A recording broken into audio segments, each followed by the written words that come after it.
Son las 2:21 de la tarde. Vamos a darle continuidad y terminación del semestre, viendo obviamente pues lo que nos falta, que son los resultados de la política petrolera de la ANH.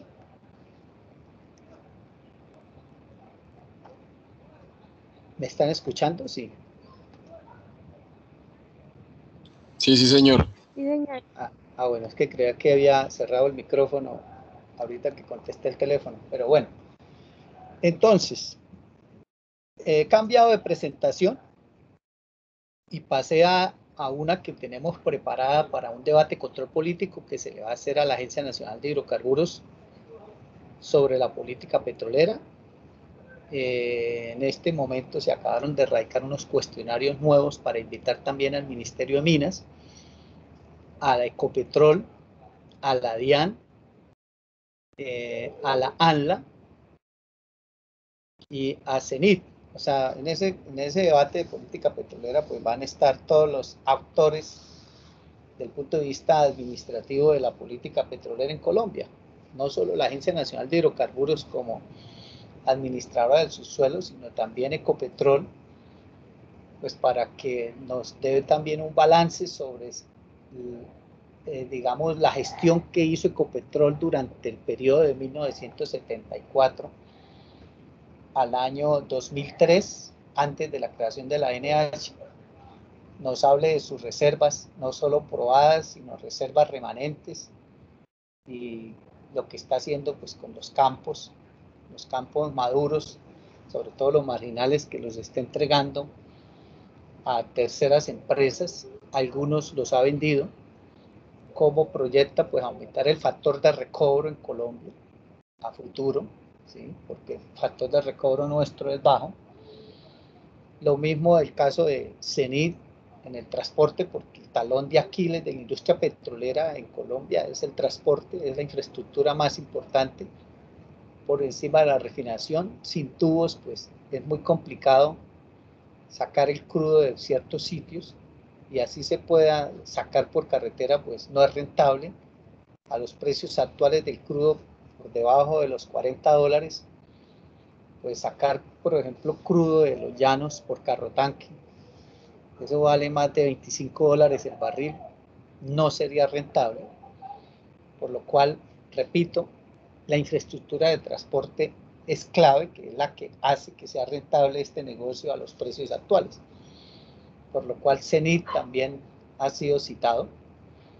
El Ministerio de Minas, lógicamente, para que también explique sobre los resultados de la política petrolera, porque de todas formas la creación de la ANH es una responsabilidad del Ministerio de Minas, porque ahí fue cuando se decidió redactar el decreto ley 1760 del 2003, que le hace la adquisición Ecopetrol y crea la ANH, y la ANH pues es una dependencia del Ministerio de Minas.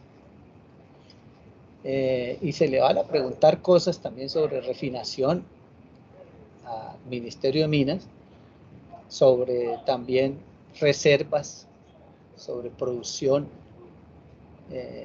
etcétera, ¿sí? Sobre proyectos a futuro, etcétera. La DIAN sobre todas las prendas tributarias que tiene la industria petrolera, que lógicamente pues son recursos que el país deja de recibir por más de 228 prendas tributarias, como lo vamos a ver ahorita más adelante.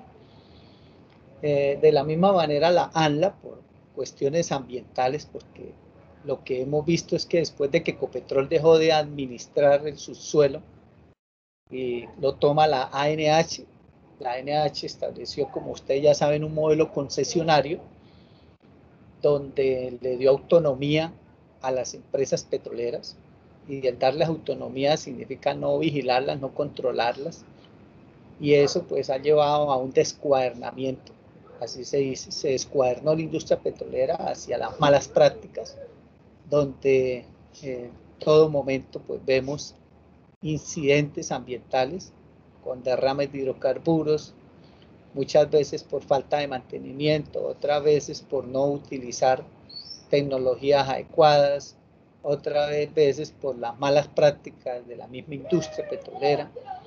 sobre todo las empresas pequeñas que no tienen el know-how que tienen las grandes pues empresas multinacionales de alto nivel como la Shell, por ejemplo, mismo Chevron, pues son empresas que se preocupan ellas mismas sin necesidad de que las vigilen, pues se preocupan por las buenas prácticas porque quieren evitar un escándalo a nivel mundial, porque muchas veces un incidente ambiental de grandes proporciones que atiente contra la fauna o la flora, pues lleva a que estas empresas sean vetadas en otros países, como lo que le ocurrió a BP en la costa del Golfo en el año 2007. Lo mismo las afectaciones que ha habido ambientales de ciertos buques como el Juan Valdez, que el Valdez fue uno de los grandes derrames de crudo que hubo hace como unos 20, 25 años. Y lógicamente las empresas, repito, las grandes se cuidan de que los afecten en su buen nombre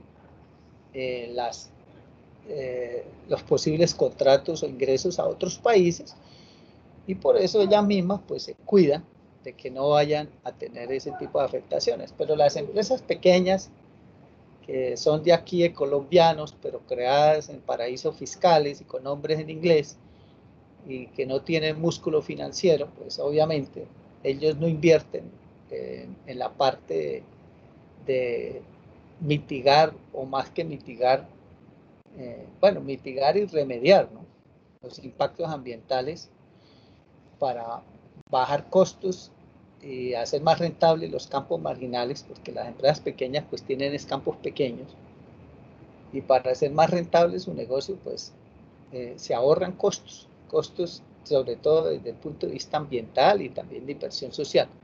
Entonces, por eso hay necesidad de invitar a la ANLA, porque la ANLA es la autoridad ambiental que vigila a la industria petrolera y minera y a toda la parte, digamos, industrial del país. Y es la responsable de mantener los ecosistemas conservados, de que haya un desarrollo sostenible, de mitigar el impacto ambiental, de disminuir la emisión de gases de efecto invernadero y todo eso. Entonces, por eso también la ANLA ha sido invitada. Entonces, ese debate se va a dar a finales de este mes. Van a haber dos, uno el 23 sobre la posible venta de las acciones de Ecopetrol o de CENIT e ISA, que es el decreto 811, y el otro debate no le han puesto fecha, pero se estima que sea para finales de mes o principio de octubre, ya sobre la política petrolera en Colombia. Entonces, a raíz de eso, y basado en respuestas que ya tenemos del año anterior, por ejemplo, estas respuestas que dio la ANH en el año 2017 al senador Jorge Enrique Robledo, del Polo, y el 2017, y el año pasado, el 25 de septiembre del 2019, la ANH respondió un segundo cuestionario. O sea, tenemos cuestionario del 2017 ya respondido, cuestionario del 2019 ya respondido, y al cuestionario que se acabó de enviar esta semana para actualizar, sobre todo actualizar información, datos, cifras, porque año a año pues van cambiando. Entonces iremos a tener para ese debate 3 respuestas. Yo aquí, como esta es una presentación que estoy preparando para ese debate, pues hay diapositivas que nosotros ya vimos, como es el caso de contratos que hay a nivel mundial, al igual que toda esta historia, pues ya la vimos, ya sabemos que es una concesión, un contrato de concesión, un contrato de asociación, ya sabemos. Ya vimos esta diapositiva sobre en qué consiste la renta petrolera y el state day. Ya vimos para la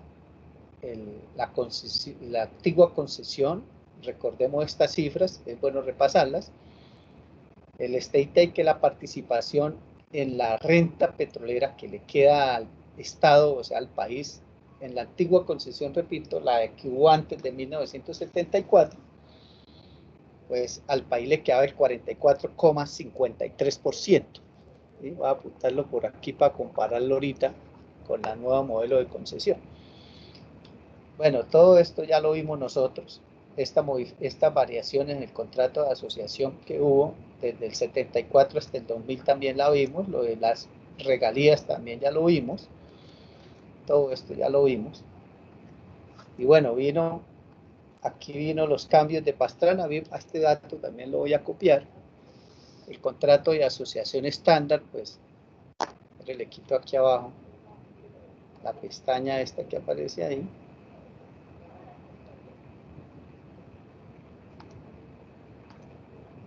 Entonces, el contrato de asociación nos dejaba el 76,32% como mínimo, ¿sí? Porque podía ser más, en el caso de, por ejemplo, el caso de aquí escalonado, ese es el estándar, ¿sí? Este estándar de 50-50, pero en yacimientos grandes, ya con participación para el país mayor, cuando la producción acumulada pase de 60 millones de barriles, o cuando el factor R pase de 1, pues en esos casos ya el stake day va a ser mayor del 76,32% que nos dio aquí en esta diapositiva. Digamos lo que hasta ahí la participación del país fue buena, pero luego vinieron los cambios que hizo Pastrana, como fue el modelo 70-30, 70 para el inversionista, 30 para Ecopetrol, o sea, el país, y la caída en las regalías que se hizo también en el gobierno de Pastrana, que obviamente llevó a bajar las regalías del 20% al 8%, y que eso es lo que los campos hoy en día están pagando, porque, como les comenté, fraccionan los yacimientos en varios campos para no pagar regalías de más del 8%, como lo podemos ver en las estadísticas.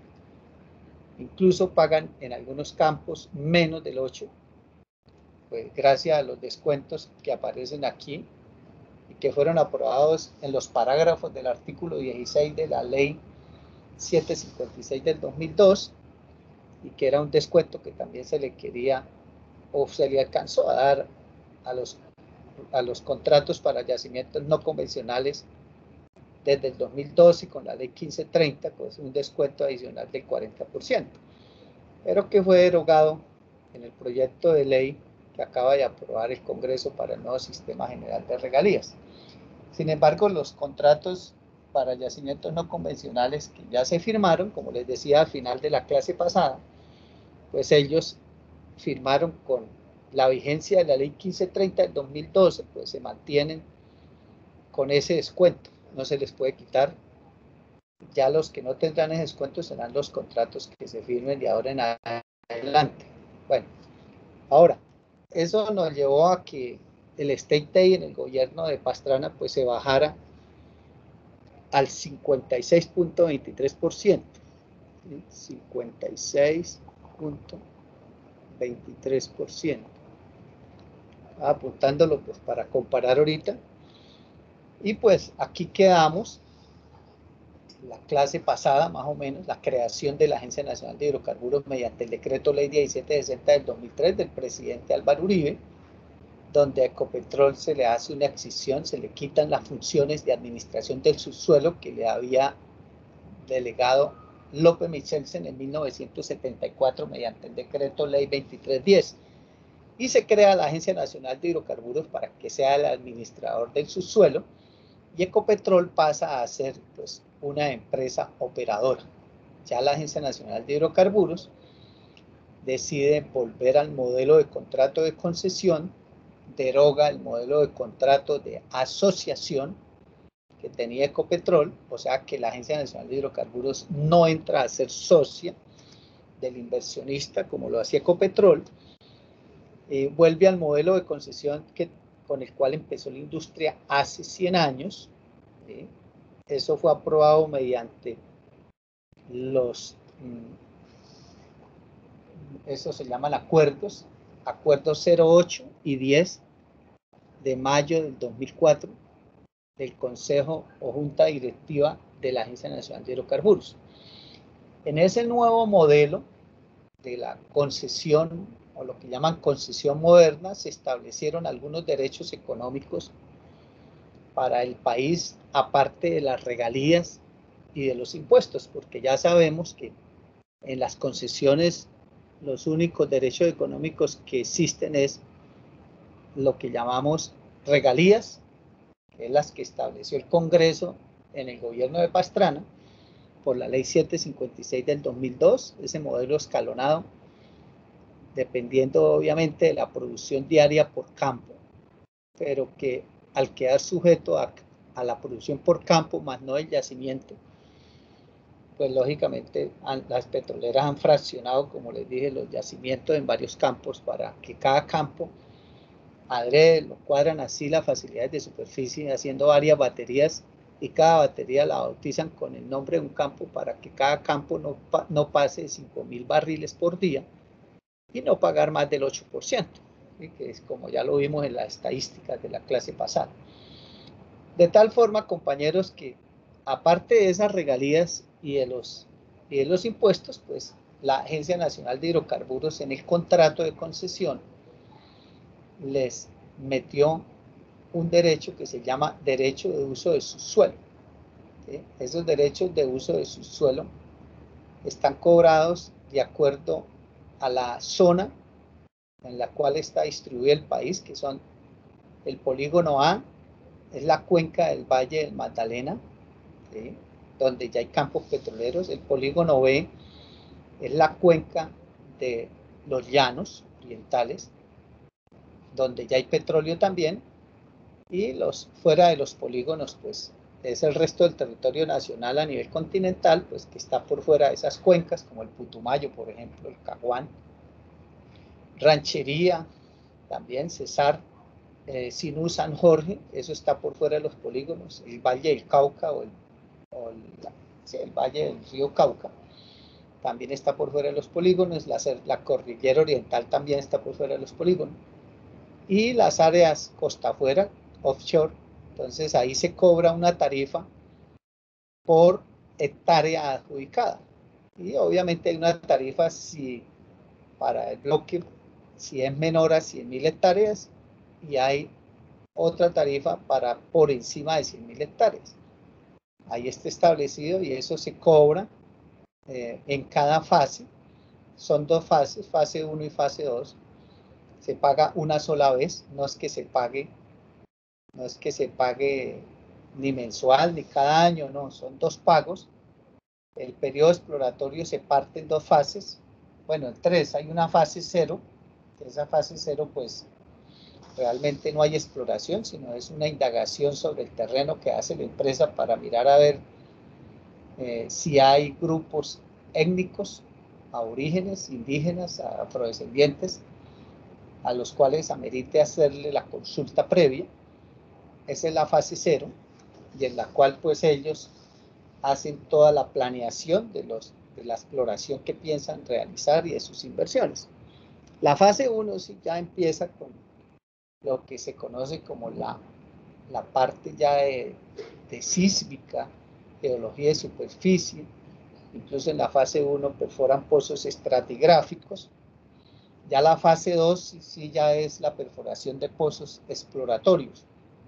Entonces, de acuerdo a las hectáreas que tenga la empresa adjudicadas, pues paga esa tarifa. Supongamos que en los llanos orientales, que hace parte de lo que es el polígono B, le dan a una empresa 50.000 hectáreas, entonces por cada hectárea paga $0,75 en la primera fase, o sea, 75 centavos de dólar por hectárea. Eso significa que si son 50.000 hectáreas, pues estaría pagando 37.500 $37.500 en el primer pago. Ya el segundo pago, la segunda fase, que es ya después de 12 meses, pues pagaría $50.000, porque sería $1 por hectárea. O sea que 50.000 más 37.500 me daría $87.500. Serían los que pagaría la empresa por derecho de uso de su suelo. Ahora, ya si pasa de 100.000 hectáreas, pues 100.000 hectáreas pagaría en el primer pago por las primeras 100.000 hectáreas $75.000, y en el segundo pago, en el segundo periodo o fase de la exploración pagaría $100.000. Si obviamente, pero eso es, si es adicional a 100.000. Si ya le dan, por ejemplo, 200.000 hectáreas, entonces por las primeras 100.000 pagaría $75.000 en el primer pago, y por las otras 100.000 pagaría $100.000. Entonces serían $175.000 que pagaría en el primer pago, en el primer periodo. En el segundo periodo pagaría por las primeras 100.000 $1, pues serían $100.000 porque son 100.000 hectáreas, y por las otras 100.000, $150.000. Entonces el segundo pago sería de $250.000. $250.000 en el segundo pago y $175.000 en el primer pago. Eso para un bloque en los polígonos A o B. Eso es un solo pago, y eso a la hora de la verdad pues es una bicoquita que recibe ahí la ANH. Ahora hay otro pago adicional que se llama transferencia de tecnología. Ecopetrol no cobraba en dinero esa transferencia de tecnología, sino era un curso que la empresa ofrecía Ecopetrol con digamos, un instructor internacional sobre un tema que mismo Ecopetrol le colocaba a la empresa, e invitaba o llevaba a los funcionarios del área del saber, del área, digamos, que le interesara. Yo, por ejemplo, participé en muchas de esas capacitaciones de Ecopetrol porque Ecopetrol invitaba a las universidades, les daba 1 o 2 cupos, normalmente 1. Y por ejemplo, yo me metí en este cuento de la política petrolera porque Ecopetrol en el año 91 o 92, dentro de la transferencia de tecnología, decidió a una de sus empresas que se trajera a Daniel Thompson, un experto en nuestros sistemas de fiscalización, se llaman así, que hay a nivel mundial, y nos dieron una capacitación de 40 horas en Bogotá con traducción simultánea en un hotel 5 estrellas. En eso consistía la transferencia de tecnología. La NH cambió esa transferencia de tecnología de capacitaciones a dinero. Entonces el valor que cobran es el 25% de lo que paguen por derecho de uso de su suelo. O sea que si aquí pagan en el primer pago $175.000, pues el 25% de $175.000, ¿cuánto es lo que pagarían de transferencia de tecnología? Entonces 175.000 por .25, pues le dan un pago de $43.750 en transferencia de tecnología. Y si el segundo pago de derecho de uso de su suelo fue de $250.000, pues el 25% de $50.000. Entonces 50.000 más 43.000 y pico, pues dan $93.000, lo que recibiría en ese caso de un bloque de 200.000 hectáreas en el polígono A o B. Entonces transferencia de tecnología serían 43.500, que 90 con 50 y 40, $93.500 de transferencia de tecnología. Pero en el contrato siempre colocan también aquí una cláusula, que es la que está al final, y es que el valor no pasará de $100.000, ¿sí? O sea, lo máximo que pagaría de transferencia de tecnología sería $100.000. Si ya, por ejemplo, tuvieran un bloque mucho más grande, mayor de 200.000 hectáreas, y el valor de pago de derechos de uso de su suelo pues pasara de $400.000, pues ya el 25% sería más de $100.000, pero el contrato establece que máximo $100.000. Bueno, ese es el otro. Ya van 2 derechos económicos. El otro derecho económico pues es la participación en precios altos, pero aquí hay 2 limitantes bastante grandes que yo siempre las veo muy difíciles de cumplir. Una, y es que para tener derecho a precios altos, pues primero tiene que estar el precio alto, ¿sí? Y segundo, tiene que haber producido el campo, porque es por campo, más de 5 millones de barriles por día. Entonces imagínense ustedes un campito que lo tengan produciendo 5.000 barriles por día, que es lo máximo que dejan, por 365 días, eso le daría 1.800.000. O sea que para llegar a los 5 millones de barriles acumulados, tendrían que transcurrir casi 3 años. Si el campo produce 5.000 barriles por día, se tendría que esperar más de 3 años para que la producción acumulada supere los 5 millones de barriles, para que el país o la ANH tenga derecho a recibir participación por precios altos. Pero el segundo escollo, y yo creo que el más duro, es que se coloca en el contrato un precio base. Esto que ustedes están viendo en pantalla son contratos de la ANH, son escaneados.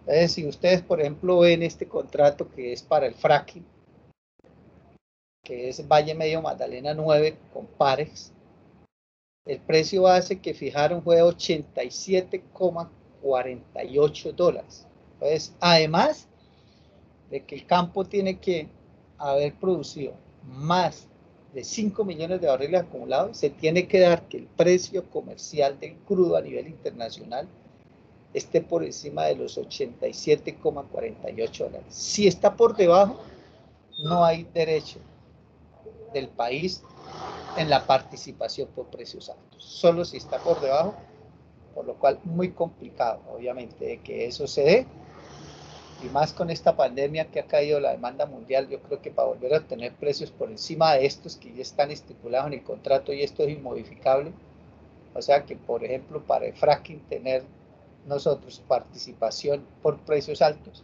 yo lo veo muy difícil, pailas. Ahora, esos son los derechos económicos. Participación en la producción no hay. Como ustedes pueden ver el listado de contratos, dice NP no aplica. La gran mayoría, pues no todos, hay algunos en los cuales hay participación. Por ejemplo, hay estos contratos que tienen alguna participación, que es lo que llaman el X, y son aquellos contratos que han sido adjudicados mediante rondas, o sea, licitaciones, y que para poder decidir en una subasta a quién le dan el área o el bloque, pues se deja para que a libre albedrío las empresas que compitan por el área, pues el que más ofrezca un X para el país es al que obviamente le adjudican el bloque, el mayor X. Entonces aquí hay el reporte de algunos contratos en el cual algunos tienen el 1, otros el 3, el 32, son, o sea, no son todos, más o menos de los 532 bloques que ha adjudicado la NH desde el 2004 hacia acá, más o menos un 50% tienen alguna participación para el país, ¿sí? Pero la otra mitad no tiene participación. Ahorita miramos las estadísticas. Aquí hay un campo Tello que no es un bloque adjudicado por la NH, sino un campo viejo, de los que Ecopetrol le entregó a la NH cuando le hizo entrega del mapa de áreas en el 2003. Entonces ese Tello, pues la NH, al igual que otros campos, los adjudicó, como el caso del campo Platanillo, que es un campo en el Putumayo que tiene Amerisur, que es una empresa, dicen que es de los hijos de Uribe supuestamente, pero creada en las Islas Caimán, donde tienen a un chileno de testaferro. Hay otros campos, sobre todo de gas, como la Creciente, que ese la NH lo adjudicó a un amigo egresado de la UIS, me reservo el nombre, y él se lo transfirió a Pacific Rubiales por $10 millones. Hoy el campo es de Pacific Rubiales, o sea, lo que hoy llamamos Frontera Energy. Entonces, en estos campos como Tello, pues la participación sí es ya del 50%, porque es un campo que ya estaba descubierto, no hay riesgo, simplemente es operarlo. Pero, y aquí están pues las regalías, o mejor, no las regalías, la participación en la producción en esos campos hacia el año 2016, esto es del año 2016. Entonces hay un campito que se llama por allá Contrato Llanos 16, el campo se llama Cona, y lo que recibe la NH es un barril por día. Acacías, del bloque CPO9 en Acacías, recibe 242 barriles. El otro significativo es Atarraya, 255 barriles por día. el otro es Pendaren, 296 barriles por día. Pero el más significativo es Tello, que al recibir el 50%, según lo que dice aquí en esta tabla, pues Tello corresponde a 2016 barriles que recibe la NH, que es el 50% según acá. Si observamos, por ejemplo, bueno, estos son los porcentajes que hay acordados en ciertos bloques. No están todos, obviamente. Esto es una muestra que yo saco ahí para que ustedes vean. Pero miremos aquí a ver si hay algún Llanos 34. No aparece aquí en esta lista Llanos 34, no lo metí. Faltó cotejar eso, pero bueno. En total, por ejemplo, en el 2016, de los 3.334 barriles que recibió la NH por día, el 60% lo aportó Tello, que es el campo maduro. ¿Sí? O sea, solamente el 40% viene de campos nuevos descubiertos bajo el modelo concesionario. De una producción total de contratos o de campos comerciales o declarados comerciales y descubiertos bajo el modelo de contrato de la NH, que en el 2016 estaba en 48.512 barriles. Ojo con eso porque hoy estamos en el año 2020. 2020 son 4 años después. Hoy la producción está en más de 206.000 barriles. O sea que esta producción de los campos nuevos viene creciendo, mientras que la producción de los campos viejos viene decreciendo. Y donde tenemos pues buena participación en la producción son los campos viejos y sobre todo pues los que ya terminaron los contratos y Ecopetrol los recibió y los opera, pues eso es ya el país. No todo, porque Ecopetrol, el 11.51% de sus acciones ya se vendieron, por lo cual no solo recibimos de lo que produce Ecopetrol el 88.49%, el resto es privado. Pero eso es lo que prácticamente tenemos los colombianos, porque imagínense, de esta producción de 48.000 barriles, solo 3.300, pues lo que significa que recibimos el 6,8%. Pero si quitamos Tello, que no debería estar en esas cuentas, porque vuelvo y repito, no es un descubrimiento nuevo, pues la participación sería solo del 2,8%. ¿Sí? O sea que nos bajamos con Pastrana del 50 al 30 y con Uribe al 2,8, según las estadísticas. ¿Sí? Del 30 nos bajamos al 2,8. Digo con Uribe porque fueron los cambios que se hicieron en su gobierno y pues el administrador del subsuelo desde la ley 120 de 1919 pues es el ejecutivo. Entonces uno tiene que decir que los cambios los hizo ese gobierno o ese presidente, porque ellos son los responsables. El gobierno, el ejecutivo, es el responsable de la administración del subsuelo, de establecer el modelo de contrato, de adjudicar las áreas, por lo cual si los cambios que se dieron del 98 al 2002 pues son de Pastrana, y los cambios que se hicieron del 2002 al 2010 pues son de Uribe, y los cambios que hubo del 2010 al 2018 pues son de Santos, y los cambios que han habido en la política petrolera del 2018 hasta acá pues son de Duque. ¿Sí? Entonces, por eso decimos que Pastrana nos bajó del 50 al 30 y Uribe nos bajó del 30 al 2,8 en participación promedio en la producción. Entonces, de acuerdo a los datos que se tenían del 2016, pues desde el 2004, ¿no?, hasta el 2016, la ANH había firmado 497 contratos, 182 de adjudicación directa.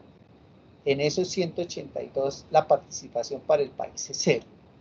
Esos de adjudicación directa no tiene participación en la producción porque no fue bajo subasta. En procesos competitivos, que si es las licitaciones o rondas, se habían adjudicado 214 bloques. Ahí sí es donde viene la participación para el país. En los de evaluación técnica, que son lo que llaman los TEAs, que son para hacer la exploración, más no para, o sea, es la macroexploración donde corren la magnetometría, gravimetría, o sea, hacen una evaluación del área, ahí no hay participación en la producción. Obviamente que cuando ya se hace la evaluación técnica, pues ellos, el que tiene el bloque puede pedir de que se lo pase ya a exploración y producción. Y para que lo pasen a exploración y producción, pues ya pasa con condiciones de contratación directa, sin subasta, porque el bloque ya lo tiene él desde la evaluación técnica. Entonces podemos decir que esos 101 pasan a ser luego de contratación directa y la participación es cero. O sea que participación cero serían 182 más 101, serían 283 contratos. 283 contratos con cero para el país y 214 con algún porcentaje. En resumen, lo que se ha encontrado es que en 202 contratos el porcentaje es cero, en 65 1%, en 25 el 2%, en 16 el 3% y así sucesivamente. Como los contratos que se han adjudicado por procesos competitivos, todos tienen porcentajes diferentes, porque los coloca el proponente en la subasta, en su propuesta. Pues uno lo que hace es que hace un promedio de los 497 contratos, el promedio a 3,7. Si nos devolvemos, este es el promedio teórico, ¿no? De acuerdo a los porcentajes de participación en el país de todos los contratos firmados. Obviamente en muchos bloques pues no encuentran nada, pero si nos devolvemos a los campos ya declarados comerciales, vemos que sin Tello, la participación para el país es 2,8. Teóricamente nos da 3,7. O sea que más o menos por ahí va a estar la participación para el país, en promedio. Los promedios no fallan. Aquí está lo que han sido las inversiones y evaluación de reservas desde que se crea la NH para mirar, digamos, evaluar la eficiencia de la NH en su tarea de administrar el subsuelo. Y ahí vemos todos los contratos. Aquí aparecen 396 contratos en esta estadística. Aquí aparecen 497, aquí 396. O sea que estas estadísticas que muestran aquí, pues no están actualizadas. Yo por eso pedí ahorita en el nuevo cuestionario de que nos actualizaran todas estas cifras, ya con los 532 contratos que se han adjudicado. Entonces aquí vemos de estos 396, que me imagino no aparece la fecha por ningún lado, aparece aquí en reservas, de evolución de reservas hasta el 2013, esta información debe ser del 2014. Entonces aquí aparecían ya contratos firmados 390, venga, me pongo la gafa porque no veo bien, 396 contratos, de los cuales 221 fueron por procesos competitivos, o sea, por rondas, ¿sí? Y adjudicación directa fueron 145. Aquí en las estadísticas anteriores aparecen 182, o sea, que sí son, estas estadísticas son viejitas.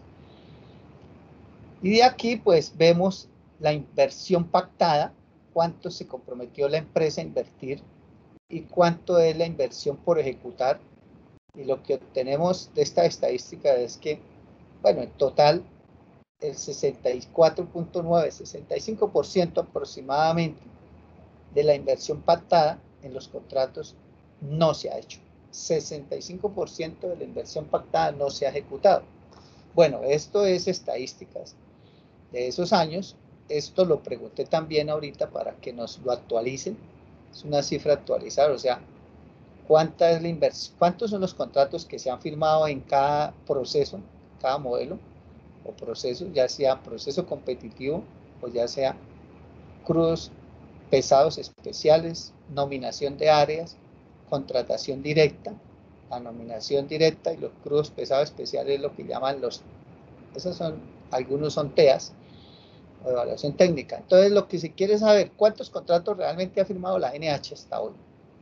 ¿Y qué inversión se ha pactado realmente para inversión?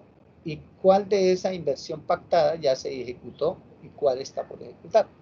Eso para mirar si realmente ha sido efectivo la NH y el modelo de concesión, en el sentido de concesionar todo el país prácticamente. Si miramos el mapa de tierras, casi todo el país está concesionado, pero ¿cuántos contratos han firmado? Y esos contratos, ¿qué inversión ha hecho los inversionistas? Valga la redundancia.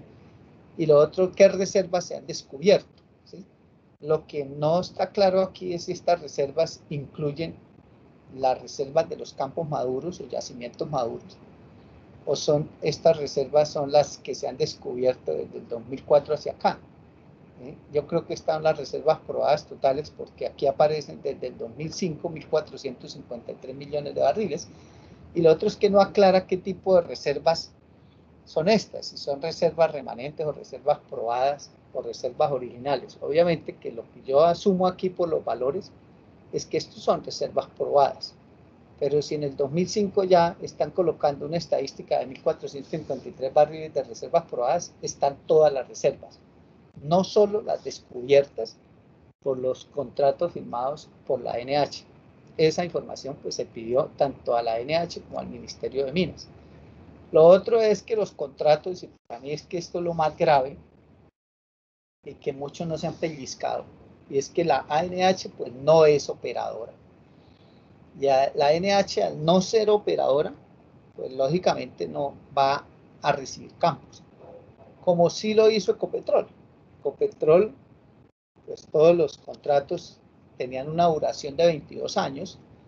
A los 22 años la empresa socia de Ecopetrol e inversionista pues tenía que devolver el área, entregar los campos a Ecopetrol. O sea, ahí no se dice que el contrato revierta porque no es concesión, pero es un contrato de asociación. El contrato de asociación termina a los 22 años, o terminaba. Con Ecopetrol, con la NH, colocaron una duración de 24 años de explotación, pero con prórrogas por periodos sucesivos de 10 años cada prórroga hasta el agotamiento. ¿Esto qué significa? Que el contrato va a perpetuidad, no tiene una terminación real. Bueno, eso no se ha dado todavía porque la NH empezó sus funciones en el 2004, 24 años ya serían en el 2028. En el 2028, 2029, 2030, cuando termine el contrato de los primeros campos, obviamente descubiertos bajo este modelo de contrato y declarados comerciales, ¿no? Porque obviamente hay un periodo de 6 años exploratorios con una prórroga de posible 4 años hasta 10 años de periodo exploratorio. El campo pues se declara comercial después de que se descubre, se hagan las pruebas extensas, se evalúen las reservas y se haga un plan de desarrollo. Pero tocaría revisar cuál fue el primer campo de los descubiertos bajo este modelo que empezó o se declaró comercial. El que primero se declaró comercial. Yo creo que sería por ahí en el 2006, 2008, más o menos. Entonces, si le sumamos 24 años, pues sería hasta después del 2030, es que vamos a ver cómo va a actuar la NH. Si la NH decide recibir el campo o los campos que se hayan descubierto en ese contrato, o si decide darles prórroga. Para mí, decidirá darles prórroga porque la NH, repito, no es operadora. Y para entrar a la NH a operar, pues entraría a hacer las mismas funciones que ha venido ejerciendo Ecopetrol. Entonces, pasar la NH a ser operadora, entraríamos a tener 2 empresas petroleras. Y esa no es la filosofía o el objeto de haber creado la NH, porque para que la NH se convierta en operadora, pues para esa gracia se hubiera dejado que Ecopetrol siguiera administrando el subsuelo. Por lo cual la intención del gobierno no es que la NH reciba campos y se vuelva operadora. No es el objetivo. Entonces, lo que va a ocurrir, lo más probable que ocurra, es que la NH le dé prórroga a los campos petroleros hasta el agotamiento. Y eso es grave, porque con esa participación tan bajita en la producción, pues ¿de qué vamos a subsistir los colombianos a futuro? Esa es la pregunta grande del millón. ¿De qué vamos a subsistir? ¿Sí? ¿Por qué? Porque lo que hoy el país produce, en grosso modo, que es el 70% de la producción, lo hace Ecopetrol. Pero ¿por qué Ecopetrol? Porque Ecopetrol sí tuvo un contrato muy inteligente, muy sesudo, en el sentido de que le dijo a las petroleras inversionistas: usted produce y opera por 22 años, y ahí me da la mitad, después de descontar las regalías, me entrega la mitad, y después Pastrana pues dijo, me da el 30, pero nos daban algo, 30 o 50%. Pero lo más importante, por encima de esa participación, ya sea el 30 o el 50 o ahora el 3,7% en promedio, lo más importante es que el campo al final, de que el inversionista pues recupere su inversión, lo opere o produzca durante un tiempo, pues no lo entregue. Y eso es lo que nosotros los colombianos heredamos. Realmente la ganancia del país son las reservas remanentes que nos dejan los inversionistas. Y eso es que subsistimos hoy en día. Porque hoy Ecopetrol lo que produce, como Castilla, Chichimenes, Rubiales, Cusiana, Copiagua, etcétera, eso no lo descubrió Ecopetrol. Ecopetrol no descubrió ninguno de esos campos, ¿sí? Eso lo heredó después de 22 años de que el inversionista pues, lo produjo, lo operó, produjo y recuperó su inversión, tuvo su ganancia y se fue y nos dejó el resto, que es una gran cantidad de crudo, porque si el factor de recobro es de solo el 17,6%, significa que los inversionistas históricamente nos han dejado más del 80% del crudo abajo, y si el promedio de factor de recobro mundial es del 40%, significa que nos están dejando más del 20% para que nosotros lo saquemos luego, o sea, que lo saquemos a través de Ecopetrol, que es la empresa petrolera estatal. Esa es la ganancia gruesa de este negocio para nosotros. La ganancia gruesa no son las regalías, ni obviamente la participación en la producción y el inicio, porque el inversionista pues viene, es un capitalista, él viene e invierte para ganar, ¿sí? Y eso es, repito, lo grueso al principio es para él. Él después de que ya sacó su ganancia y quedó contento y se enriqueció, pues se va, pero nos deja a nosotros el sobrante, que es muy bueno. Repito, de eso vivimos nosotros, de lo que Ecopetrol produce en los campos maduros o campos viejos, ¿sí? Que heredó. Pero lo grave que yo veo aquí a futuro es que la NH no da por terminado los contratos, ni los va a terminar, porque no le interesa operar campos, porque no es su filosofía, ¿sí? Entonces, a futuro, si no heredamos reservas remanentes, como lo hizo Ecopetrol, yo les pregunto a ustedes, ¿de qué va? No a vivir, porque vivir es otra cosa, sino de qué o de dónde vamos a garantizar la autosuficiencia energética petrolera a futuro cuando los campos maduros que opere Ecopetrol se agoten. Algún día se va a agotar Rubiales, Castilla, Chichimene, Caño Limón, porque son, bueno, Caño Limón, Uribe lo extendió hasta el límite económico, al igual que el campo Payoa con Petro Santander y el gas de La Guajira. Todo eso los extendió 14 contratos. Pero los campos que Ecopetrol opera, pues se van a agotar algún día porque son recursos no renovables. Estos son campos que se van a agotar, se están agotando ya. La producción de Ecopetrol viene bajando en Rubiales, en Pirirí, en Cusiana, en Copiagua. Por sí, cuando Ecopetrol recibió esos campos, pues ya venían en agotamiento. Los únicos campos que Ecopetrol ha aumentado ante la producción, o sea, la ha aumentado después de recibir el campo, es Castilla y Chichimene. ¿Y por qué? Porque Castilla y Chichimene lo recibió en el año 2000, donde el crudo pesado aún no era comercial. Y ese crudo de Castilla y Chichimene, al igual que Rubiales, pues lo producían era solo para producir asfaltos. Se extraía era para producir asfaltos y para regar en carretera y para algunas, digamos, algunas empresas en Bogotá, algunas empresas en Medellín, algunas otras empresas que necesitaban combustible y quemaban crudo, ¿sí? Calderas, algunas calderas de fábricas, pero que el crudo de Castilla, Chichimene y Rubiales antes del 2005 se utilizara para refinar en la refinería de Barranca o Cartagena o para exportar, nada. Eso, el crudo de menos de 15 grados API antes del 2003 estaba clasificado como yacimientos no convencionales. Pues no era rentable, realmente eso se volvió rentable fue después del 2005, cuando el precio del crudo a nivel internacional supera los $50. Al superar los $50, pues ya es rentable producir ese crudo y refinarlo, porque el costo de refinar un barril de crudo pesado también es más costoso y la cantidad de combustibles que se extraen como derivados, pues los porcentajes son muy bajos. Mientras que un crudo como el de Galán o la Sirio Infantas, puede Ecopetrol en la refinería sacarle un 60% de gasolinas.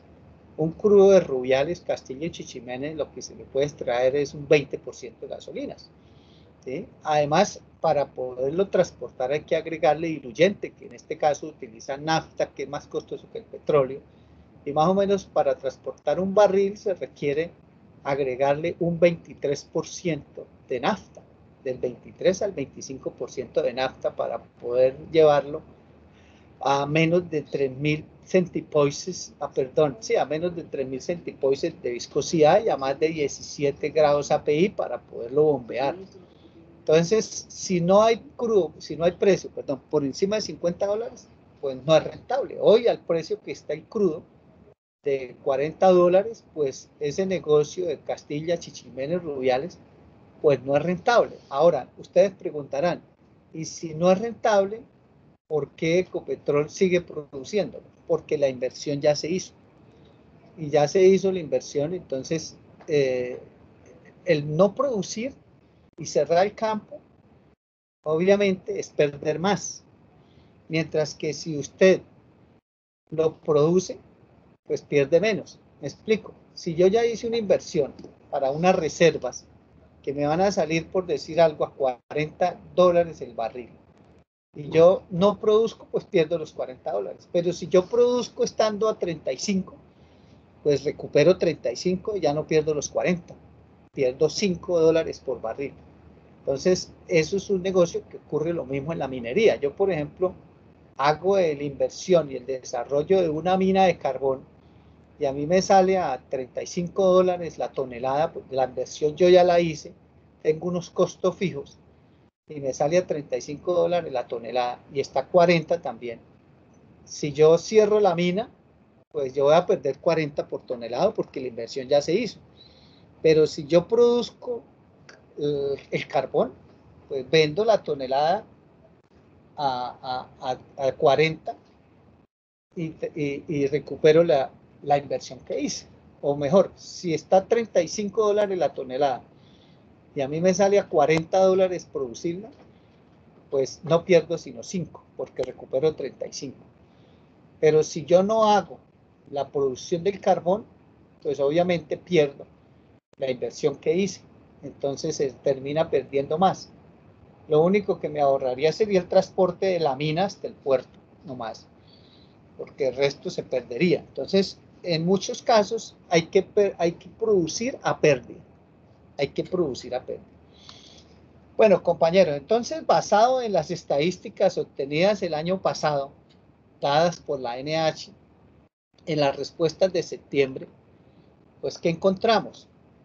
Que la producción total del país al corte del 31 de diciembre pues fue de 889.388 barriles por día, 31 de diciembre del año 2018. La información que nos va a llegar la semana entrante posiblemente, porque ellos tienen 15 días para responder y ya se envió desde la semana pasada, pues va a ser actualizada al 31 de diciembre del 2019. Siempre dan la información esa corte del final de año. No la dan en la fecha, por ejemplo, ahorita pues estamos en septiembre, no van a dar información a septiembre del 2020. nos van a dar información a diciembre 31 del 2019. Por lo menos actualizaremos un añito más. Hay otros datos que tenemos, pero que obviamente están de más atrás, 2016 como ya vimos, o 2014. Pero esa información la iremos a tener más reciente. Pero aquí lo importante es lo siguiente, el análisis que vamos a hacer, ¿sí? Hoy pues la producción del país está como en 748.000 barriles. O sea que comparado con el corte al 31 de diciembre del 2018, que estuvo en 889.000 barriles, significa que hemos perdido como 140.000, más o menos, 140.000, de 140 a 150.000 barriles por día de producción se nos ha bajado. Pues ahorita por la pandemia, ¿no? Por la pandemia como tal, al bajar la demanda, pues baja la carga de las refinerías y baja la producción.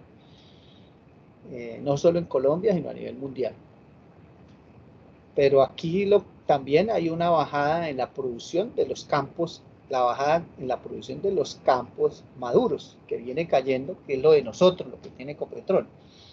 Pero como nos podemos dar cuenta, lo nuevo, lo que se ha descubierto nuevo con los contratos firmados por la NH, recordemos que teníamos una cifra del 2016, que era de 48.000 barriles, algo así, ¿sí? Y aquí al 2018, corte el 31 de diciembre de 2018, ya está en 206.000 barriles.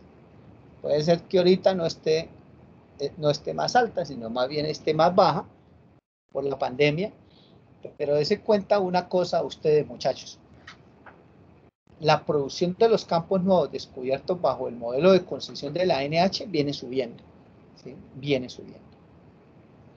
Mientras que la producción de Ecopetrol, por ejemplo aquí, en el 2018 estuvo en 682.854 barriles. No solo Ecopetrol, sino lo que produce con los socios de los contratos de asociación que aún hay vigentes, ¿sí? Y lo que se recibe o lo que se produce en los campos de concesiones antiguas como Yalea, ¿sí? Que está todavía ahí pendiente, que es la que tiene Perenco y que la mostramos aquí arriba. Venga, me devuelvo a ese Estello, aquí Estello. Pero Yalea es una concesión vieja. Yalea es una concesión vieja, que es la única concesión de antes del 74 que no ha revertido. Esa concesión revertida en el 2003, pero también Uribe la extendió hasta el 2023. Ese campo lo tiene Perenco. Está el campo Velázquez, que es un campo privado. Es un campo, ese sí es el único campo privado en Colombia, que lo tiene Manzarobar en Puerto Boyacá. Y la suma de la producción de Yalea, que es concesión vieja, más Velázquez, más lo que producen o se llevan los socios de Ecopetrol de los contratos de asociación que aún hay vigentes, da 84.640 barriles. ¿Sí? También recibimos de esos campos, excepto Velázquez, porque Velázquez al ser privado no da regalías, pero de los socios de Ecopetrol, de los contratos de asociación que aún siguen vigentes, como Caño Limón y como el campo allí, contrato Las Monas de Payoa, y como Yalea, que es una concesión vieja, de ahí ellos pagan 12.555 barriles de regalías aún. Ecopetrol en forma directa, producía a diciembre 31 del 2018 462.000 barriles por día y recibía de participación como socio de los contratos de asociación, recibió 123.000 barriles. Entonces, si sumamos lo que Ecopetrol produce en forma directa, incluidas las regalías, lo que recibe Ecopetrol de los socios de los contratos de asociación que hay vigentes, más las regalías que se reciben de esos socios, ya que el país recibió a 31 de diciembre del 2018 598.214 barriles por día, que de esa producción de los campos maduros, que fue de 682.854 barriles, Pues al país le correspondió el 87,6% de la producción, de lo viejo, ¿sí? Que es también pues el grueso, ¿ya? De lo nuevo que viene de los contratos de la NH, pues de 206.534 barriles, la participación para la NH fueron 6.549 barriles. Devolvámonos al 2016. Entonces, aquí estaba recibiendo, incluido Tello, 3.334. De 48.500 barriles recibió en el 2016 3.300. Correspondió obviamente al 6,8%, incluido Tello. Aquí, al 2018, de 206.534 barriles, recibió 6.549, incluido Tello, obviamente. ¿Sí? Ahí está Tello, porque ahí está lo que la ANH pues, está recibiendo también de Tello, que son como 2.000 barriles. Por lo cual, dése cuenta que la participación para la ANH, si miramos de 206.000, ¿qué porcentaje es? Son 6.500, sin incluir las regalías, ¿no? Entonces dividimos 6.549, lo dividimos en 206.534 y eso nos da un 3,17%. ¿Sí ve que ese porcentaje es más o menos ese? Vea. Me devuelvo. Promedio 3,7. Promedio de todos los contratos. Y aquí nos dio 3,17. O sea que más o menos ahí va a estar la participación para el país a futuro. Entonces, si uno analiza lo siguiente, compañeros, que es lo que yo quiero que ustedes revisen. Si uno analiza lo siguiente, supongamos a futuro que esta producción llegue a 1 millón, por ejemplo, que hagan fracking y llegue esta producción de contratos con la NH a 1 millón. Pues nos van a dar el 3,5%. De 1 millón serían 35.000 barriles. Póngale el 4%. Ahora, ¿cuánto nos están dando de regalías? De estos 206.534, las regalías son de 15.541 barriles. ¿Sí? ¿Eso cuánto representa? 15.000 más o menos como el 8%. Entonces, 15.541 dividido en 206.534 nos da el 7,5%. O sea que las regalías son del 7,5%. Si sumamos las regalías que vamos a recibir más la participación en la producción, pues eso da aquí en este caso 22.000 barriles. 22.090 barriles de 206.534 barriles, pues es el 10,7%. Entonces, si asumimos que esta producción llegue a futuro a 1 millón, pues de 1 millón nos van a dar el 10,7%, que serían 100.000 barriles, 107.000 barriles. Entonces, la pregunta que yo les hago, obviamente olvidándonos de lo de arriba, asumiendo que estas reservas a futuro se agotan, ¿sí? O si venden Ecopetrol como piensa hacerlo Duque, de acuerdo a lo que uno lee en el decreto 811. Ya sea que esta producción se venda al vender Ecopetrol o se agote y a futuro pues se descubra un nuevo Cusiana con los nuevos modelos de la NH, ¿sí? Y esto suba o se haga el fracking. Los compañeros, de 1 millón, 100.000, de 1 millón que se produzca, que nos den 100.000 barriles al país, pues no va a alcanzar para poder cargar nuestras refinerías. Aquí era la refinación, la carga de las refinerías al 31 de diciembre del 2018, la de Barranca necesitaba 240.000. Hoy, pues por la pandemia está como en 120.000, en la mitad. Reficar al 31 de diciembre del 2018 se estaba cargando con 150.000, aunque la capacidad es de 160. Igual la de Barranca, la capacidad es de 250. O sea, en sí la capacidad de carga o dieta de las refinerías nuestras de Cartagena y Barranca son 400.000 barriles. Entonces yo les pregunto a ustedes, si nosotros necesitamos 400.000 barriles para cargar la refinería, con el modelo de contrato de la NH, si llegamos a 1 millón, vamos a tener llega a 1.000.000 la producción, 1.000.000 de barriles, pues lo que nos van a dar, que van a ser 107.000 barriles, pues no va a alcanzar para cargar nuestras refinerías. ¿Eso qué significa? Tenemos que comprarle el crudo a ellos, la parte de ellos que es lo grueso. Toca decirle a la petrolera, véndanos su crudo para cargar las nuestras. Entonces yo digo, la única forma de que nosotros tengamos autosuficiencia petrolera es obviamente que el país tenga crudo, ya sea de regalías o participación en la producción, o la suma de ambas, regalías más participación en la producción, supere los 400.000 barriles. Si la participación nuestra es del 10%, pues significa que la producción del país tendría que llegar a 4 millones de barriles, compañeros, para garantizar con el modelo de contrato de la NH, para que el país tenga garantizada la autosuficiencia petrolera, la producción del país tiene que llegar a 4 millones de barriles. Mientras no llegue a 4 millones de barriles, olvidémonos de la autosuficiencia petrolera. ¿Sí? Importante ese análisis. Ahora, de acuerdo a lo anterior, pues el que más produce crudo es Ecopetrol. Repito, el crudo que hemos heredado.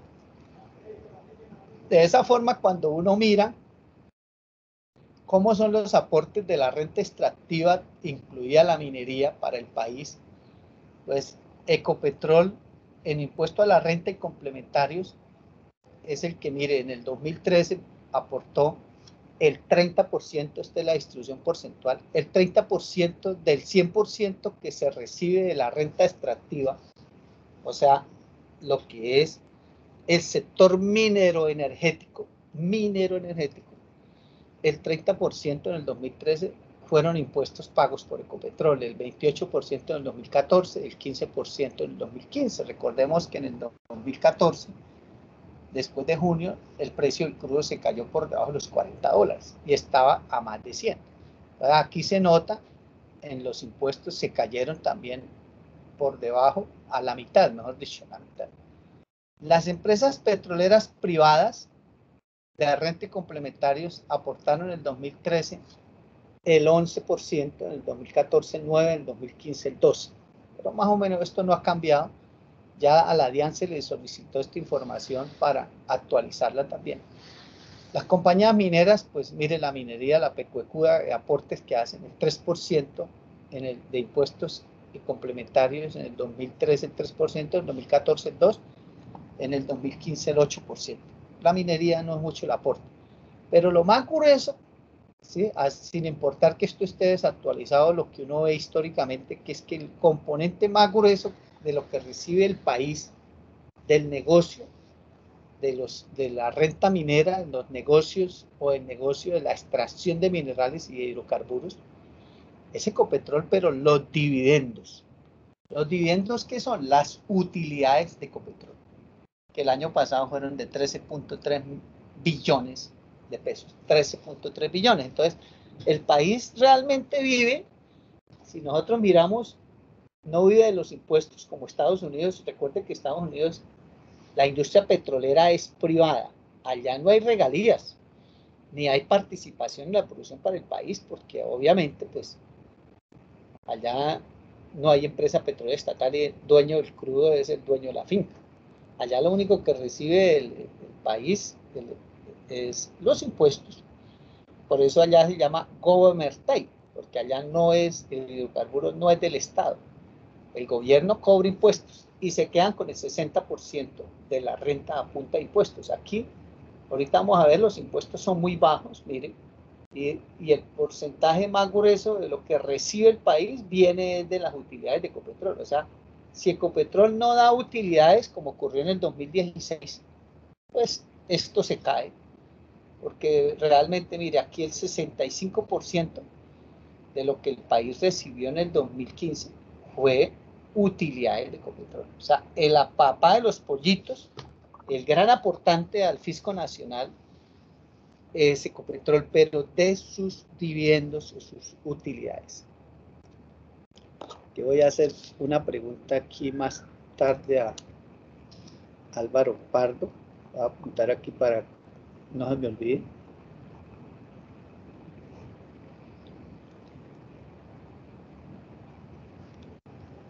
Renta extractiva actualizada.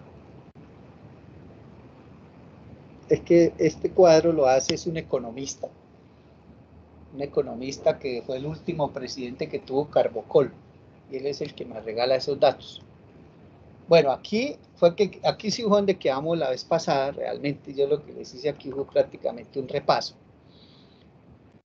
Entonces, de todo lo que ya vimos que recibe, digamos, la NH como un regalías, ¿sí?, que no son para la NH, pero la recauda la NH, impuestos que lo recauda la DIAN, derechos de uso de su suelo, transferencia de tecnología, participación por precios altos y la escasa participación en la producción. Entonces hacemos la misma simulación de antes, agarramos y calculamos la renta petrolera para un precio determinado, le restamos los costos de exploración, desarrollo, operación, transporte y abandono, y eso que recibe la NH o el país lo dividimos en la renta petrolera y nos da el state aid. Entonces, bajo ese esquema, la nueva concesión de la NH, sin mirar todavía las prendas tributarias, pues haciendo el ejercicio para $65 el barril, esto lleva a que la participación con impuestos del 25%, regalías del 8%, aunque nos da 7,5%, pero dejémoslo en 8%, da de que al país le queda el 39,36%. Voy a apuntarlo aquí, 39,36% de la ganancia. ¿Eso qué significa? Si reviso las estadísticas, la antigua concesión nos dejaba el 44,53%. La concesión nueva nos deja el 39,36%. O sea, en conclusión, Uribe nos regresó a la concesión vieja de hace 100 años y que López en el 74 eliminó o prohibió. Pero nos quedamos con una participación en la renta 5% por debajo de lo que nos dejaba la antigua concesión. ¿Y por qué? Por las regalías, porque las regalías antiguamente eran del 15%, aquí son del 8% o menos. Y también por los impuestos, porque el impuesto a la renta antes era del 30% y aquí está en el 25%. Entonces, lógico, la participación baja. Ahora, miremos las prebendas o beneficios tributarios, que es conocido como el hueco negro de las finanzas públicas, ¿sí? Entonces, aquí está, bueno, aquí dice que la última actualización de la tabla de beneficios tributarios señala la existencia de 229 beneficios tributarios. Realmente son 228 porque ahorita se cayó un descuento que hacían, que era el que les devolvieran el IVA, la devolución del IVA. Creo que eso se cayó. Tengo que confirmarlo, pero creo que eso lo tumbó el Consejo de Estado.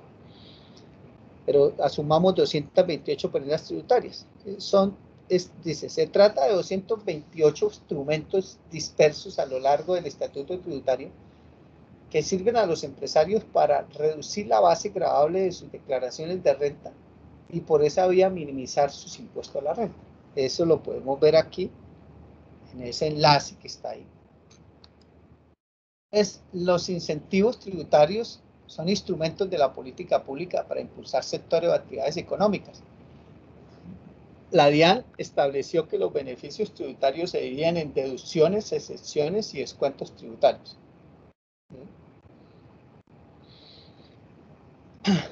Todo eso son beneficios o prebendas tributarias.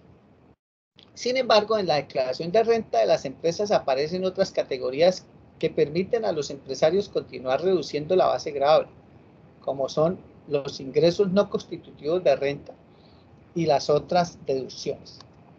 Aquí está una lista de los 200 beneficios tributarios, como es la deducción de compra de activos fijos, los impuestos pagados en el exterior, cero impuesto por las remesas de utilidades al exterior, aportes para fiscales en la generación del nuevo empleo, el IVA pagado a las importaciones y adquisición de maquinaria para la industria básica se lo descuentan, inversiones por control, conservación y mejoramiento del medio ambiente, todo lo que pagan, por ejemplo, de compensaciones ambientales de 1% de inversión forzosa, todo eso obviamente lo descuentan. Espera un momentico. Aló. ¿Qué hubo, compañero? Cuénteme.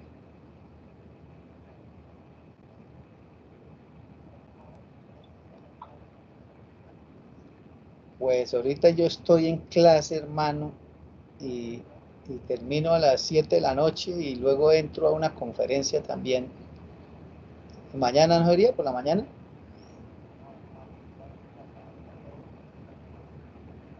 ¿Y sobre qué tema es?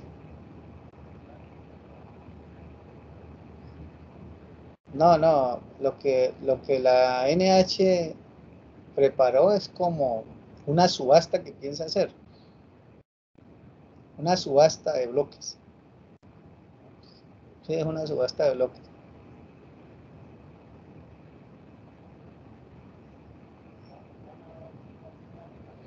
No, es que desde el 2012 que la NH empezó a adjudicar bloques, ya ha adjudicado 13 bloques, de los cuales quedan 9 vigentes porque 4 los han devuelto. Eso ahí ya se aprobó el fracking, porque es que quien tiene la potestad de establecer los términos y condiciones para la exploración y explotación de hidrocarburos es la Agencia Nacional de Hidrocarburos desde que se expidió el decreto ley 1760 del 2003. ¿Sí? Ellos son los que tienen la potestad, ¿ya? A no ser que el Congreso de la República por ley decida prohibir el fracking, pero mientras el Congreso no lo prohíba, la NH es la que tiene las facultades para hacerlo y ya ha firmado contratos y lógicamente pues lo único que están es, el fracking no es que esté prohibido, ya está aprobado, lo que está es suspendido por el Consejo de Estado, que suspendió la normatividad que expidió el Ministerio de Minas en el 2013 y 2014 por una demanda que se interpuso y le metieron una medida cautelar.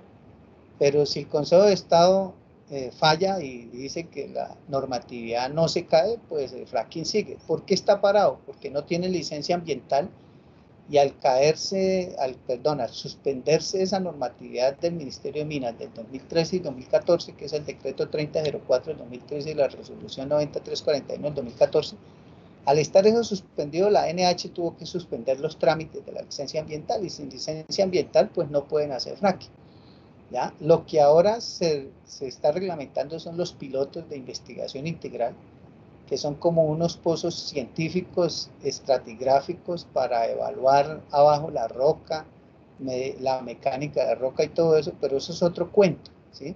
Ese es otro cuento y eso está reglamentado mediante el decreto 328 del 28 de febrero, pero ese decreto también está demandado, ¿sí? Lo que el Consejo de Estado no quiso fue establecer la medida cautelar de suspenderlo, pero el Consejo de Estado también ese decreto lo puede tumbar. Entonces, en sí nosotros estamos en manos del Consejo de Estado. Así es que está la cosa. Ahora, mientras el Consejo de Estado no falle sobre la demanda del decreto 328, pues los pilotos siguen, porque hay que esperar es que el Consejo de Estado falle. Pero mientras no falle, las leyes y las normas siguen vigentes.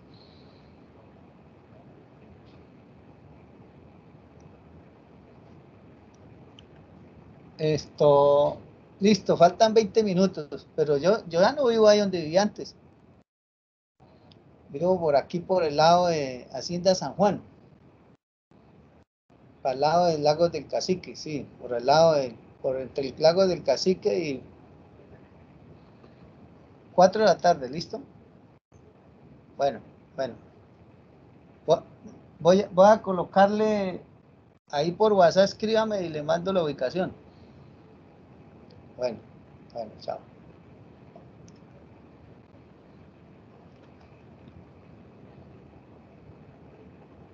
Esto, qué pena con usted, pero Caracol Televisión.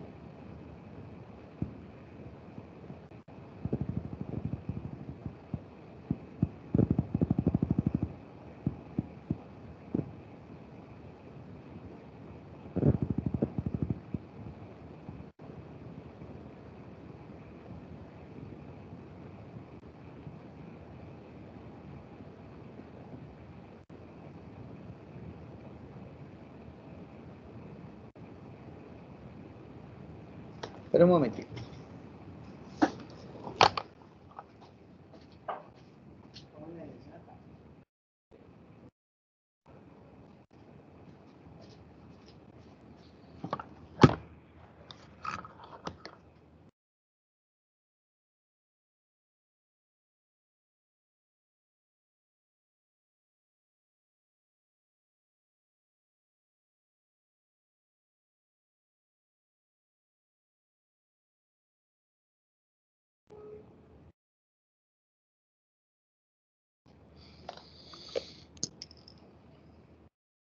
Bueno, compañeros, no le voy a bajar a mostrar todos los descuentos tributarios porque son 200 y pico, pero sí, según las estadísticas de la misma DIAN, si uno entra aquí abajo a este enlace, va a encontrar, por ejemplo, que en el año 2016 lo que la industria petrolera dejó de pagar de impuestos fue 77.3 billones de pesos. Lo que más lo sorprende a uno es que Duque anda ladrando por 20 billones y quiere vender CENIT para recoger 20 billones y mire dónde está la plata está aquí, en todas esas prebendas tributarias, ¿sí? Todas esas prebendas. Inclusive, quien más prebendas tributarias tiene es el sector financiero, según la DIAN, ¿no? 134 billones de pesos de prebendas tributarias, ¿sí? Entonces, mucha plata, compañeros, ahí está la plata. Vean, total, el Estado en el 2016 dejó de recibir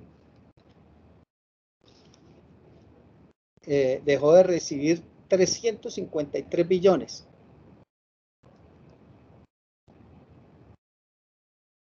Para que den cuenta, mucha plata. El presupuesto, por ejemplo, del año pasado fueron 278 billones.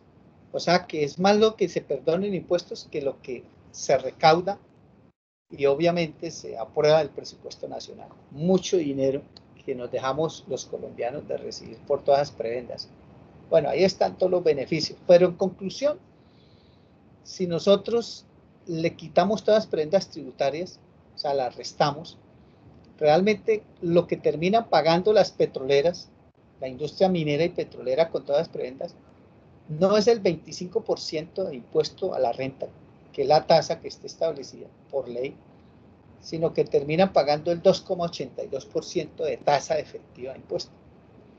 O sea que si volvemos a hacer el cálculo ya con prendas tributarias, en lugar de poner el 25% de impuesto, colocamos el 2,82%, pues la participación para el país real, la real, en el negocio petrolero es del 21,43%.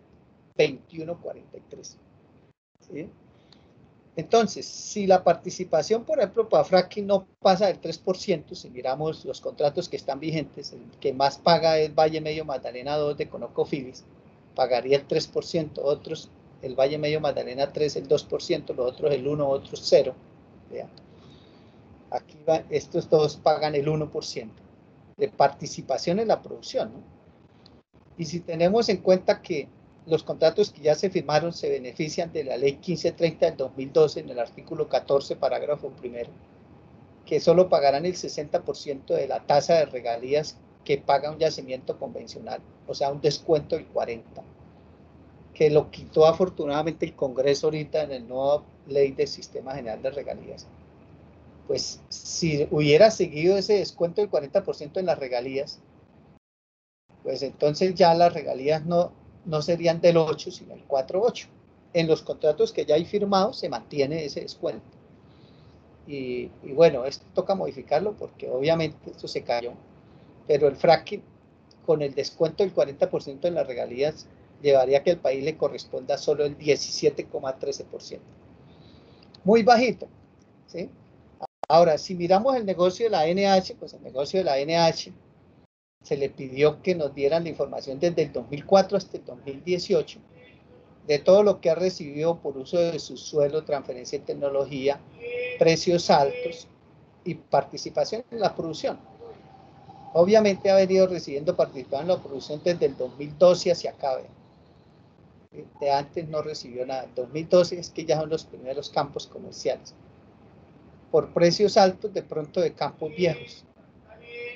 O bueno, aquí está raro porque esta vaina debe ser campos viejos porque lo primero que se tiene que dar es participación en la producción y luego de que ya venga una producción acumulada de más de 5 millones de barriles y los precios estén altos, pues puede darse precios altos. Pero algunos campos viejos tuvo participación en precios altos, lo más probable, según lo que se ve aquí. Bueno, en total, lo que nos interesa es que el total que ha recibido hasta el 2018 fue de 5.89 billones. 5.89 billones. 5.89 billones, pues, de pesos, ¿no? Esto es en pesos, miren. Aquí están cifras en pesos colombianos a 31 de diciembre, por todo concepto. Entonces, si analizamos esos 5.89 billones y le restamos los gastos de funcionamiento de la NH, que son 0,67 billones, todo, eso se sumó todo, y lo que ha invertido la ANH en calentamiento de áreas, que son 2,21 billones, o sea, de lo que ha recibido se ha gastado 2,88 billones. Entonces, si a los 5.89 billones le restamos los 2,88 billones, pues nos queda 3,01 billones en 16 años, o 15 años. Si estos 3 billones de pesos, 3 billones, imagínense, si solo en un año Ecopetrol le da al Estado o al gobierno le da dividendos por 13.3 billones en un año, aquí en 15 años, la NH tuvo utilidades netas de 3 billones. Si dividimos eso en 15 años, pues nos da 200.000 millones de pesos en promedio anuales. Entonces, 200.000 millones no es nada. Si miramos el presupuesto de Yopal, que es un municipio intermedio, el presupuesto de Yopal es de más de 250.000 millones. El presupuesto de Barranca Bermeja, que es otra ciudad intermedia, es más de 300.000 millones. El presupuesto de la UIS este año fue de 481.000 millones. Entonces, como se pueden dar cuenta, el negocio de la NH, el negocio petrolero, sacando Ecopetrol obviamente y los campos maduros o viejos, el negocio de lo nuevo, lo que viene del 2004 hacia acá, lo que nos dejó Uribe, es un negocio que nos deja en promedio 200.000 millones de pesos al año. Aparte de las regalías, ¿no? Ojo que es aparte de las regalías. O sea, es un negocio re malo comparado con lo que produce Ecopetrol, ¿sí? Es un negocio chimbo y obviamente ese decreto de ley 1760 pues fue lo peor que le pudo haber pasado al país. Es el error histórico más grande haber eximido a Ecopetrol, haberle quitado sus funciones de administrador del subsuelo. Supuestamente las funciones de la NH es administrar las áreas hidrocarburíferas asignadas para exploración y explotación, ya lo sabemos, pero dice que diseñar y promover, negociar y celebrar, hacer seguimiento y administrar los nuevos contratos de exploración y producción de hidrocarburos de propiedad de la nación, administrar la participación del Estado en especie o en dinero en los volúmenes de hidrocarburos que le corresponde a los nuevos contratos, adelantar las acciones necesarias para buscar el adecuado abastecimiento de la demanda nacional de hidrocarburos. Ya sabemos que con ese modelo de contrato pues no vamos a tener autoabastecimiento. Fijar el precio por el cual se debe vender el petróleo de concesión destinado a la refinación interna para el procesamiento, y lo que ha establecido la NH en los contratos es lo siguiente. Dice la disponibilidad del crudo. A partir del punto de fiscalización y sin perjuicio de las disposiciones legales que le regula la demanda, la materia, el contratista tendrá libertad de vender el petróleo, tendrá libertad de vender en el país o de exportar los hidrocarburos que le corresponden. Casi todo el crudo es de ellos y ellos tienen libertad de disponer del crudo. O sea, dice libertad de vender en el país o de exportar los hidrocarburos que le correspondan, o de defender o de disponer de los mismos de cualquier forma. ¿Esto qué significa? La NH no cumple con esto de garantizar el 512 de la ley 1760. El 512 dice, dentro de las funciones, garantizar el autoabastecimiento. Con el modelo de contrato que estableció la NH, pues eso no se garantiza, y menos si en la cláusula ni siquiera se les obliga a que nos vendan el crudo para refinación interna antes de cualquier exportación. Ellos son libres y no nos lo van a vender porque hay un descuento tributario, y es que cuando exportan el crudo les devuelven el IVA, que eso lo aprobaron en la reforma tributaria del 2012, que es lo que quedé averiguar si lo quitaron, porque parece que lo tumbó el Consejo de Estado. Pero entonces, si ellos le devuelven el IVA cuando lo exportan, pues no nos lo van a vender, porque al exportarlo, si no lo venden, no le descuentan el IVA. Si lo exportan, les descuentan el IVA. Entonces, ¿qué mejor negocio es? Exportarlo que vendérnoslo a nosotros. Ahora, si no lo venden, mire los precios. Dice que los precios están establecidos por la resolución 181709 del 2003. ¿Y qué dice ahí en esa resolución? Que se les pagará a precio de referencia internacional con ajuste por calidad, ¿sí? Entonces, al final, obviamente, nos tocará pagárselo a precio internacional como si lo importáramos. Lo mismo que si importáramos el crudo. Mientras que las regalías, la NH no las recibe en crudo, sino le deja que la misma concesionaria venda las regalías que nos corresponden a nosotros. O sea, la NH no recibe crudo porque no tiene pues infraestructura, no tiene líneas de flujo o de transporte, no tiene tanques de almacenamiento, no tiene refinerías para refinarlo, pues entonces le dice, págueme las regalías en dinero, pero quien comercializa las regalías es el mismo concesionario. Y el concesionario pues las paga al precio que ellos quieran, porque aquí sí no los obliga a que el precio sea de referencia internacional. Hasta ahora el Congreso lo metió y gracias a una proposición que presentó la senadora Sandra Ortiz y que la acogió el Senado, y es que nos tienen que pagar de ahora en adelante las regalías a precio de referencia internacional.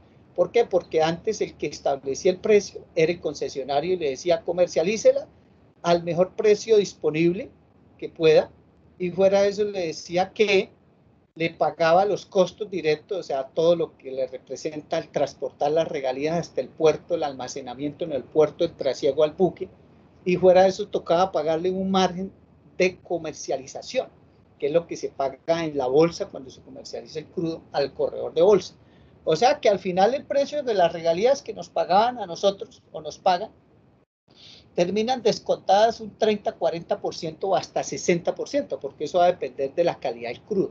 Del 30 al 60 termina bajándose el precio por debajo del internacional. Con todas esas gabelas. Hoy, gracias a lo que acabó de aprobar el Congreso, nos tienen que pagar el crudo a precio de referencia internacional, no lo que diga el concesionario, y ya no pueden descontar todo lo que ellos quieran, ¿sí? Porque ya, por ejemplo, el tratamiento ya no nos lo pueden descontar. Antes nos liquidaban las regalías en boca de pozo, ahora tienen que liquidar ese en el punto de entrega al sistema de transporte.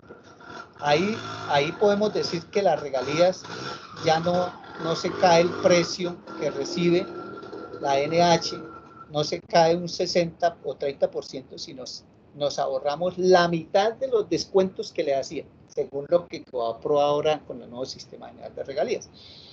Pero es una sinvergüenzura porque a ellos sí hay que pagarles el crudo que nos vendan la refinación a precio internacional, mientras que las regalías a nosotros no nos las pagan a precio internacional.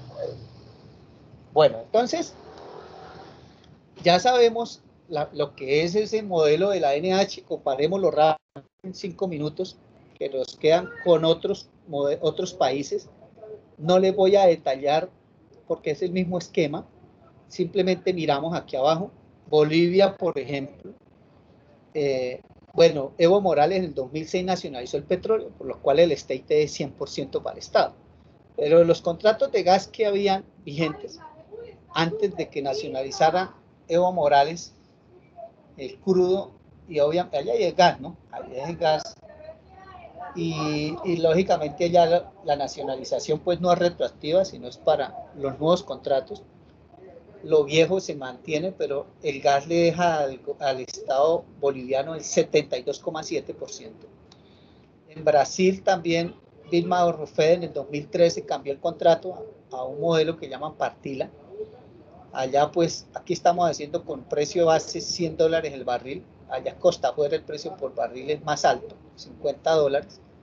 ¿Sí? Ahorita yo no sé cómo está haciendo Brasil, porque con precio por debajo de 50, claro que Brasil no exporta, ¿sí? No exporta, y allá hay regalías del 11%, y fuera de eso hay una participación para el Estado del 40% en la producción, y Petrobras debe ir en el 30% del consorcio. O sea, del otro 60%, el 30% le corresponde a Petrobras, que también es del Estado. El Estado es dueño del 70% de Petrobras.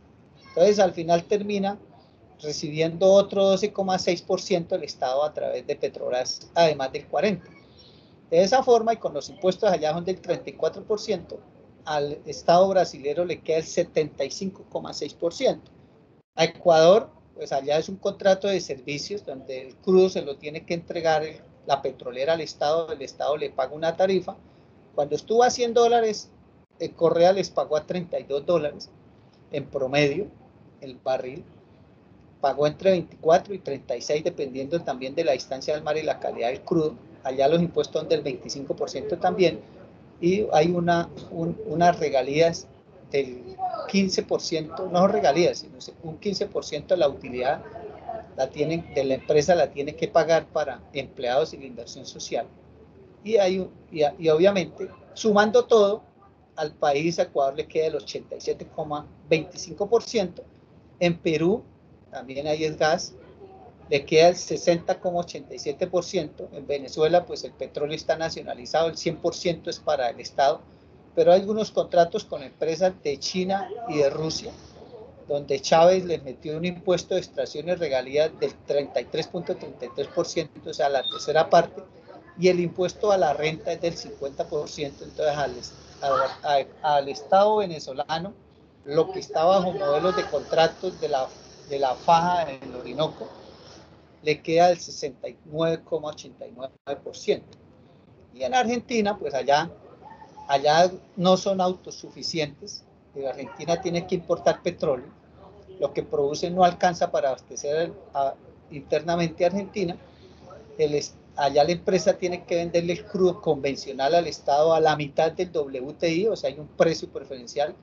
Si está, por ejemplo, ahorita $40, el Estado brasileño les paga a $20. Y allá llegaron a mí a hacer una entrevista. Espera un momentico.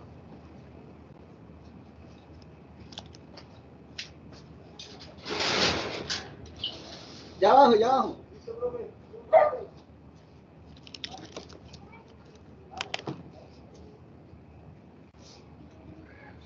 Ya llegaron las camarógrafos. Vale, entonces, en Argentina, por ejemplo, lo de Vaca Muerta, el fracking, primero los contratos que firmaron cuando el crudo estaba más de $100, es que el Estado argentino les pagaba $70 el barril. Ahorita, a raíz de la caída de los precios, hace poco acordó el Estado con los nuevos contratos y con todo lo que es el fracking, pagarle a $45 el barril. Bueno, bajo ese esquema, pues lo que le corresponde al Estado argentino, tanto de regalías, que son del 12%, y el impuesto y la participación en la producción en Argentina es del 45% para el Estado, al Estado argentino le queda el 69,24%. Y ya para cerrar, en un minuto que nos queda, pues estas estadísticas son mundiales, las hizo Total, y también considerando un precio por barril de $100, ellos calcularon que a nivel mundial, en promedio, el 75% de la renta petrolera, allá lo llaman government take, le queda al gobierno. El 75% de la renta petrolera para los gobiernos. Ese es el promedio mundial. Nosotros estamos con el contrato de la NH en el 22%, como lo vimos.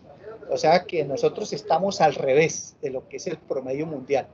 Mientras que el promedio mundial al país le queda el 75%, a nosotros nos queda menos del 25%. O sea que es un negocio muy malo, y eso es lo que también muestra la NH, que nosotros a nivel de Latinoamérica somos el país más atractivo para la inversión extranjera, sobre todo en la parte de términos fiscales, que son los impuestos, y contractuales, ¿sí? Es lo más alto aquí. Nosotros somos los que prácticamente estamos regalando nuestro petróleo. Entonces, compañeros, aquí se termina el semestre. Voy a contestar la entrevista ahora por el grupo de WhatsApp les dejo un audio sobre lo que va a ser el ensayo sobre este tema para sacarle la nota. ¿Les parece, compañeros? Profe, las personas que ya lo hicieron y lo enviaron. No, pues ese es otro ensayo, ¿sí? Ah, listo, vale, bien. Ese es otro ensayo. ¿Cuántos ensayos son, ingeniero? Pues hay algunos que ya hicieron